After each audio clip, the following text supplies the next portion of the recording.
Here's a possible Bitcoin trade alert number 2. So let's look at the hourly RSI stochastic. K and D lines are about to pass below 20 in maybe 1 to 4 hours.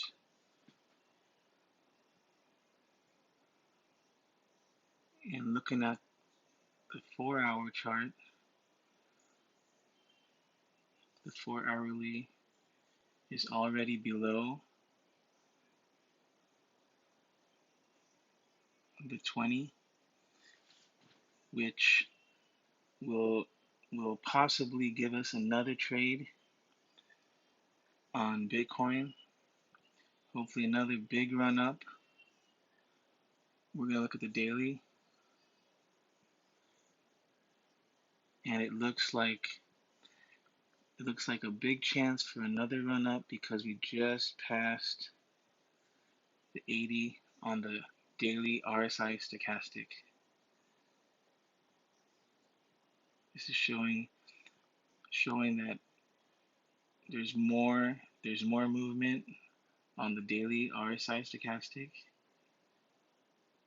to move around above 80 and give us a lot of gains for our next trade.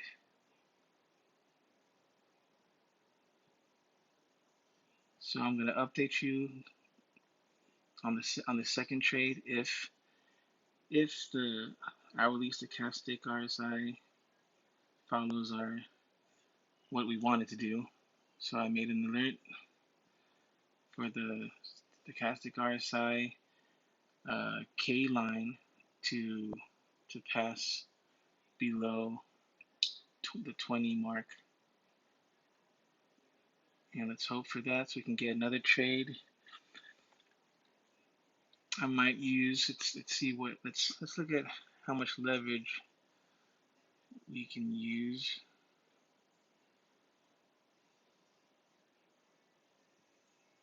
Usually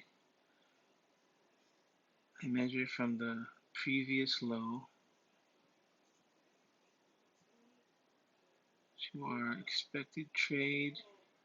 Could be around here. That's like 9.35. And what I do, I take 9.35 times 4 is 37.4. If you want times 5, then 37.4. Then I divide 100 by 37.4, and that'll give me my leverage. So around another 2. Let's just keep it at 3 leverage.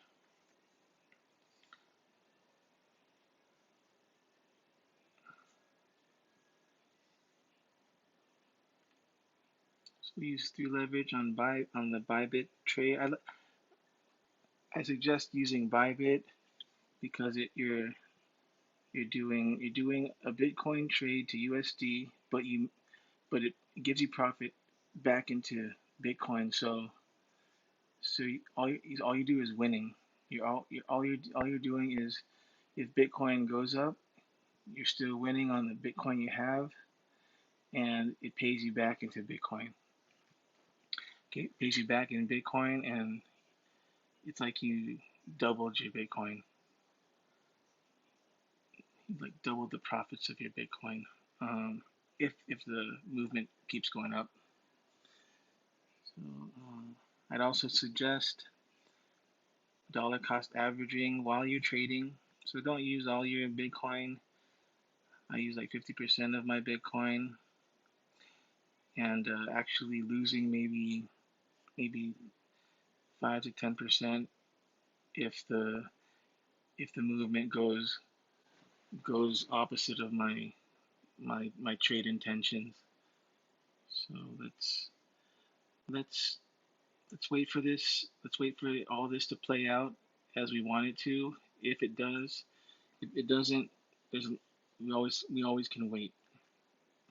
We just want to wait for these 2 indicators on the hourly and the 4-hourly to set up the way we want it to, and we can we can take our trade, our long trade.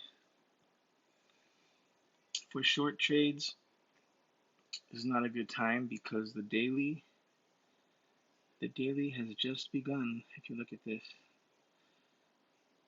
we only have three MACD histogram green bars above zero, and it's not a good time to start shorting. You want to see light green bars, the histogram starting to fall down towards the zero line,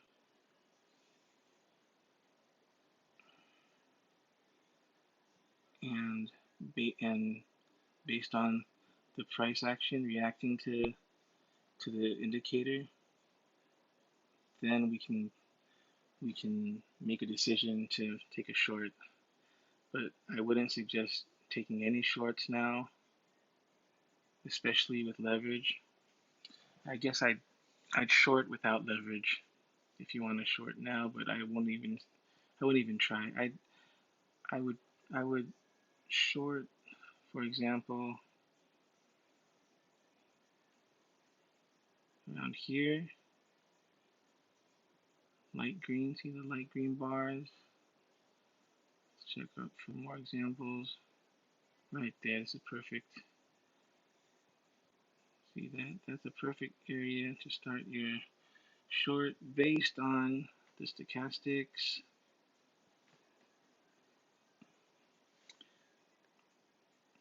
And from comparing the hourly, 4-hourly, daily. These indicators are very useful. They're like, think of them as your speedometer, your RPM, your miles per gallon, your odometer on your car. It tells you all this data that is very helpful before making your very important trade that can affect your whole portfolio, or part of your portfolio if you're investing in crypto stocks.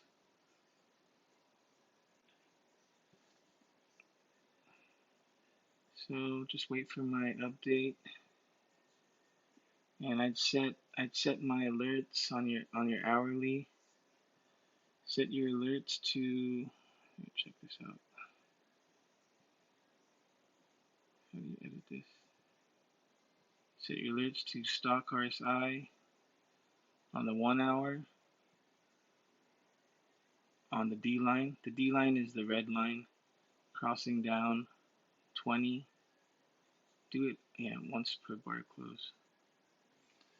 So you don't have to babysit this. Actually, what we are doing once we're in the trade is just babysitting, making sure the movements are healthy, and any deviation from the healthy movement is a trigger for you to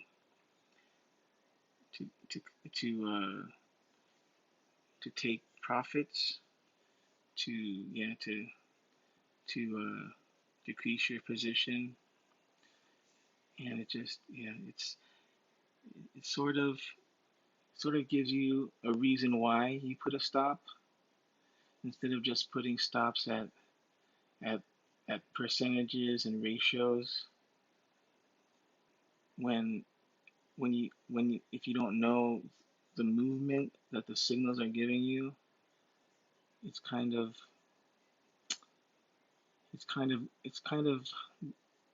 getting into the trade blindly. And as scientists, you want to know the reason why you put stop losses. Like, you want to know why you put a stop loss at that area, like 5% down. Why? Like, you can look at the signals, and if signals are pointing to upward movement, why put a stop loss at that price? So you want to know why you're putting stops, why you're trading, why you're taking a trade, why you are pressing that buy button and the leverage you're setting. You have to know this, know the reason why. Like everything in life, you have to know the reason why you take out a loan. You tell them the reason why. You know how everything you do has to have a why in it.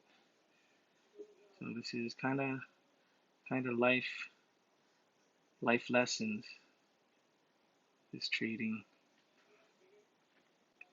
and so we'll give you an update on the 1 hour. We got 40 minutes and maybe more, a few more hours until we finally see the hourly stochastic RSI passing down, and then my next alert would be crossing, and my next alert would be passing up the 20, and hoping that the 4 hourly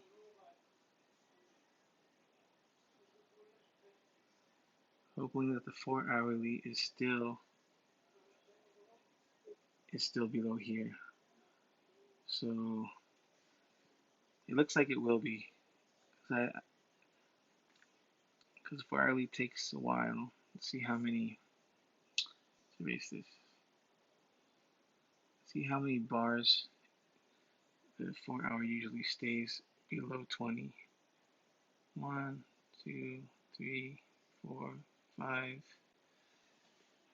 So we got 3 to 5 bars. That would be like a half a day or a day. So it looks like we're gonna get another trade soon. So this is possible Bitcoin trade number 2.